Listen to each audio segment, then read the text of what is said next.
Part 31.5. Surah Luqman, the wise man Assalamu alaikum. Welcome back to Sufi Essence with Hammad Syed Luqman. Quran Surah Luqman, the wise man, chapter 31 verse 22 to 29. We now embark on the culminating, powerful final segment of Surah Luqman, the chapter of profound wisdom, traversing verses 22 through 29. The previous sections have laid the absolute foundation of Tawhid through cosmic proofs, detailed the essential counsel for the individual's soul from the rejection of shirk, and the duty to parents to the necessity of humility and constant muraqabah, and exposed the fatal flaw of blind imitation. This concluding section brings the discourse to a majestic, overwhelming close. It brilliantly contrasts the unshakable certainty of the sincere believer with the deep spiritual futility of the denier, affirms the infinite scale of Allah's power and knowledge, and delivers the decisive, concluding arguments for the absolute oneness of the Creator. These verses serve as the final, majestic spiritual and theological summation of the entire surah's message: the firm handhold and the futility of denial. Iḥsān. Quran, Surah Luqman, the wise man. Chapter 31, verse 22. And whoever submits his face to Allah, while he is a doer of good, then he has grasped the firmest handhold. To Allah is the end of all matters. The conclusion begins by contrasting the foolishness of those who dispute without knowledge with the profound, eternal success of the sincere believer. The verse provides the perfect, distilled definition of the true spiritual seeker, the one who embodies the advice of Luqman. The path to security is defined by two interlocking, non-negotiable spiritual conditions. First, submits his face to Allah. This is a powerful metaphorical phrase that signifies the totality of sincere, absolute submission Islam, surrendering one's entire will, mind, and being to the Creator alone. The face represents the most noble, expressive, and visible part of the human entity. Submitting it is a metaphor for complete, unconditional, internal, and external surrender. Second, this surrender must be authenticated by the continuous, tangible action of righteousness, while he is a doer of good huwa muhsin. This is the state of Iḥsān, spiritual excellence, which perfects the external act of Islam's submission with the internal awareness that Allah is always watching. The reward for this perfect synthesis of sincere intention and excellent action is immediately and powerfully confirmed. Then he has grasped the firmest handhold fokad istamsaka bl urawat woth. This firmest handhold is the most enduring, reliable, and unbreakable spiritual anchor, the covenant of pure Tawhid and true faith which provides absolute security in a world of illusion and change. Once grasped, this handhold ensures the individual will never slip into destruction. The verse concludes with the ultimate declaration of divine sovereignty, reinforcing the security of the choice, and to Allah is the end of all matters.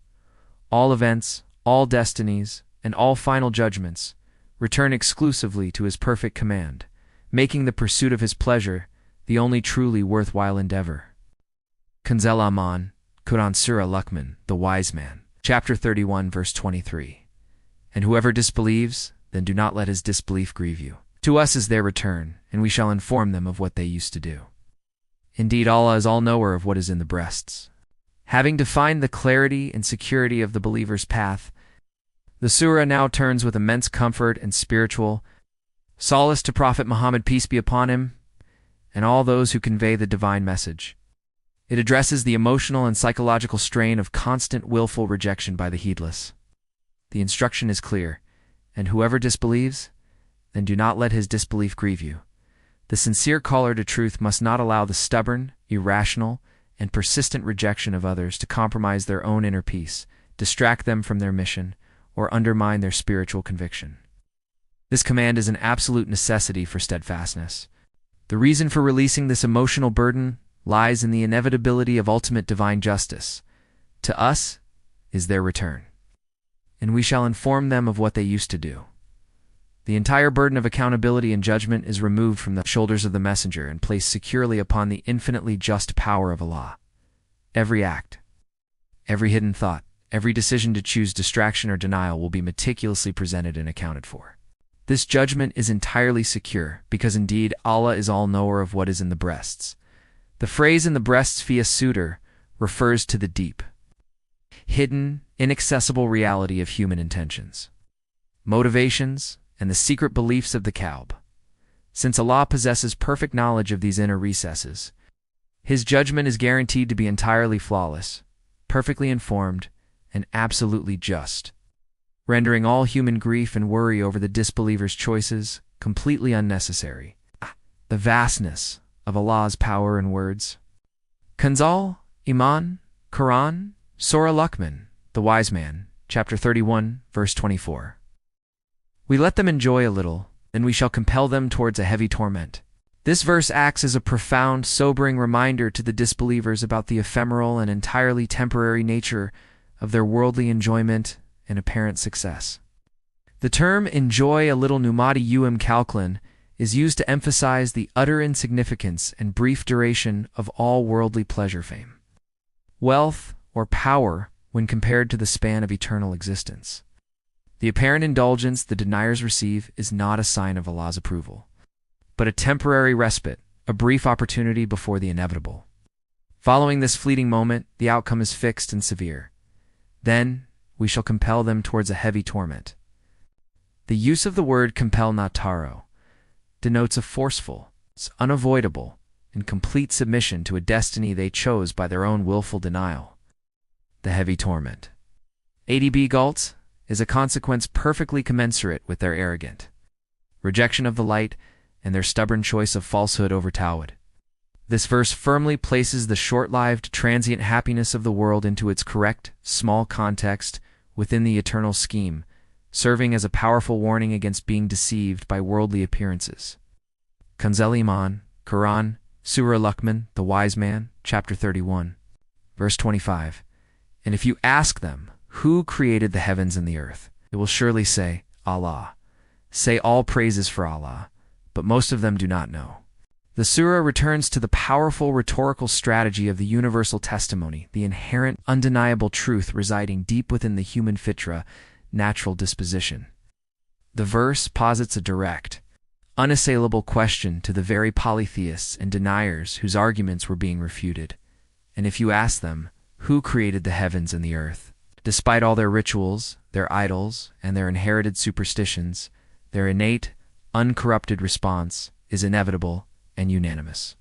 They will surely say, Allah. This is a profound, self-incriminating admission that their own deepest nature acknowledges the unique, singular creator of the immense cosmos. They cannot deny the ultimate creative source. The instruction to the Prophet, peace be upon him, is to immediately capture and affirm this admission. Say, all praise is for Allah. This response acknowledges the perfection of the divine argument and utilizes their own testimony against their polytheistic practice. If they admit that Allah is the sole creator Khaliq, then only He deserves the absolute, exclusive right to be worshipped. Ma bidi Tawhid in Rububiyya lordship necessitates Tawhid in Uluhiyya worship. The verse ends on a note of spiritual tragedy, but most of them do not know. They have the ultimate truth in their mouths and hearts, yet they fail to grasp the necessary logical and practical implications of their own confession, persisting in a state of self-contradictory ignorance. Their problem is not a lack of innate knowledge, but a profound lack of ilm, and intellectual integrity in connecting that knowledge to righteous action. The limitless words and power of Allah. Kanzal Iman, Quran, Surah Luqman, the Wise Man, chapter 31, verse 26. To Allah belongs whatever is in the heavens and the earth. Indeed, Allah is the self-sufficient, the praiseworthy. This verse serves as a declaration of absolute, total divine ownership, firmly establishing the ground for the infinite power described in the following verse.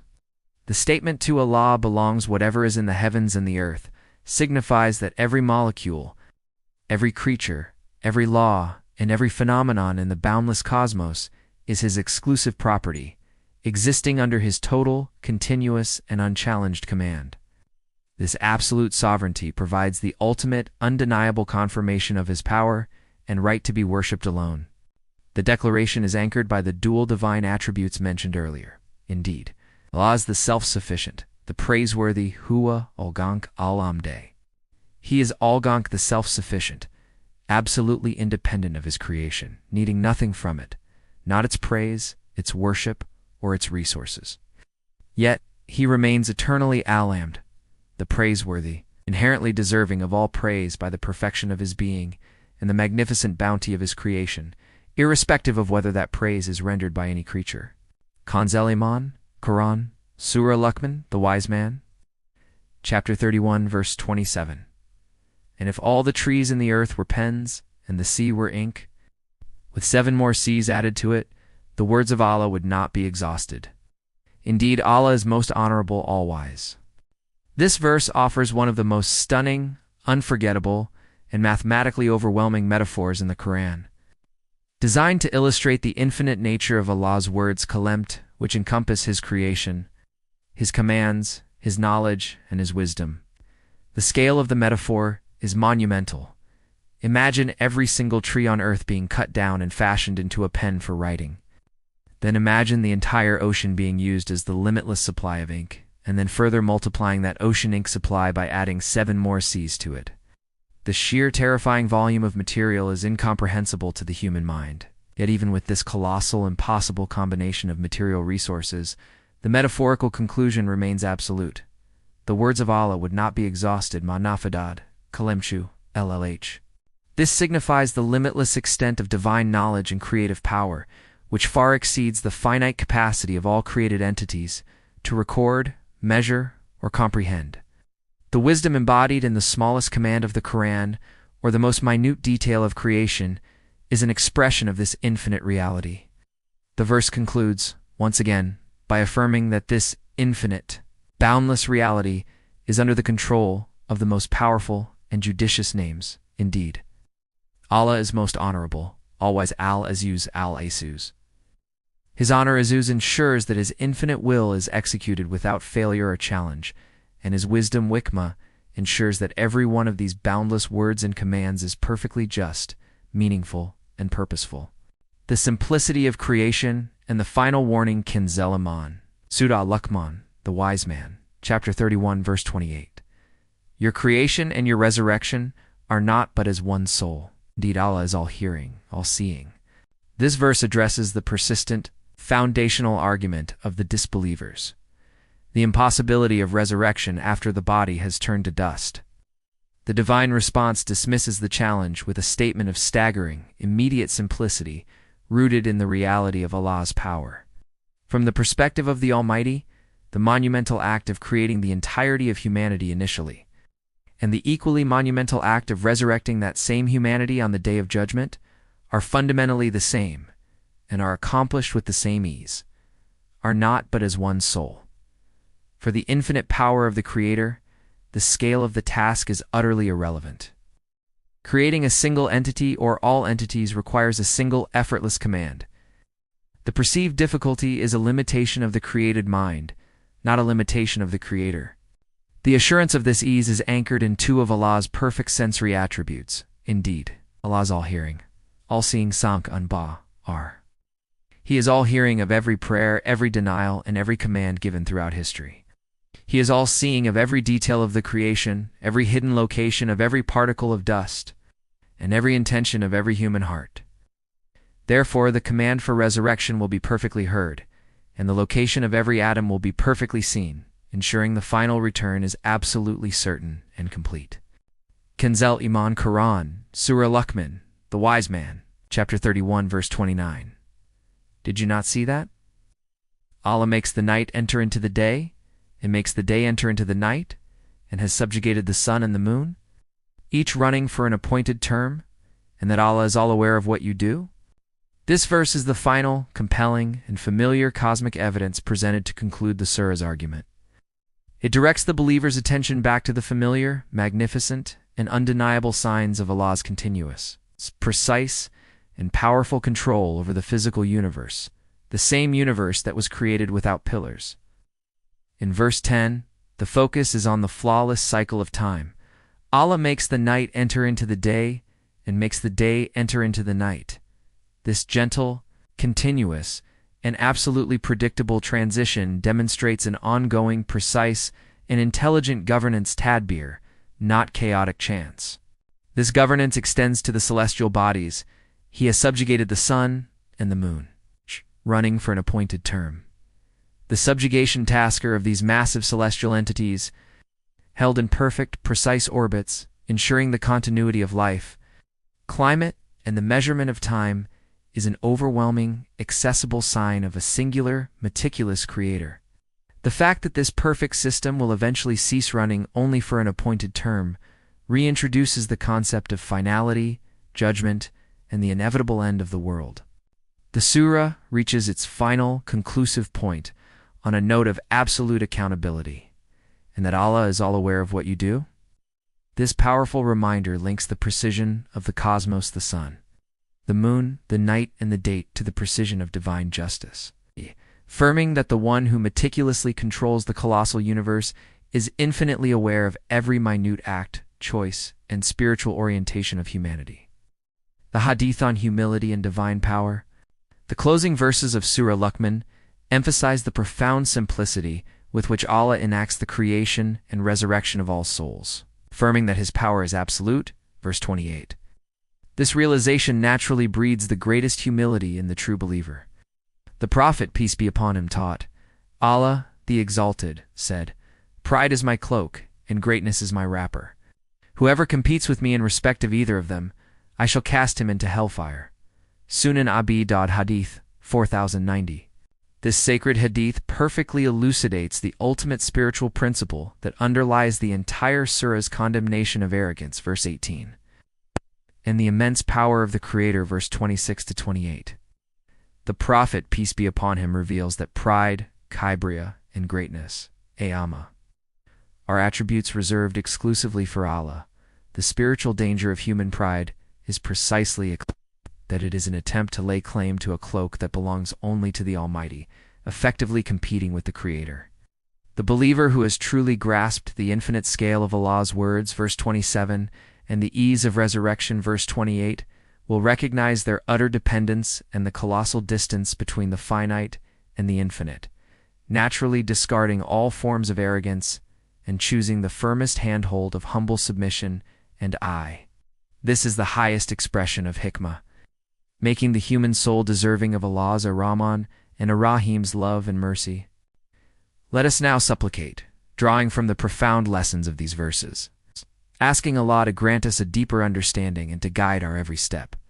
O Allah, Ar-Rahman and Ar-Rahim, make us of those who submit their face to you in Iḥsān, securing the firmest handhold of Tawhid until the end of all matters. Grant us solace from the grief of disbelief, knowing that all returns to your flawless judgment, O all-knower of the breasts. We seek refuge in your infinite words and power, recognizing the simplicity of creation and resurrection for you, O all-hearing, all-seeing. Guide us to contemplate the ceaseless cycling of night and day and the subjugation of the sun and moon, that our yaqeen and your total awareness of our deeds may be complete, O self-sufficient, the praiseworthy. May Allah illuminate your heart and mind with the light of this divine ill. May He make your channel a beacon of guidance for all who seek spiritual clarity and truth. May your efforts be a source of immense reward, and may you be granted the highest stations of paradise. May the peace and blessings of Allah always be upon you and your loved ones. May He grant you unwavering steadfastness on the path of truth. And may your work be a testament to His magnificent names, Ar-Rahman and Ar-Rahim. Amin.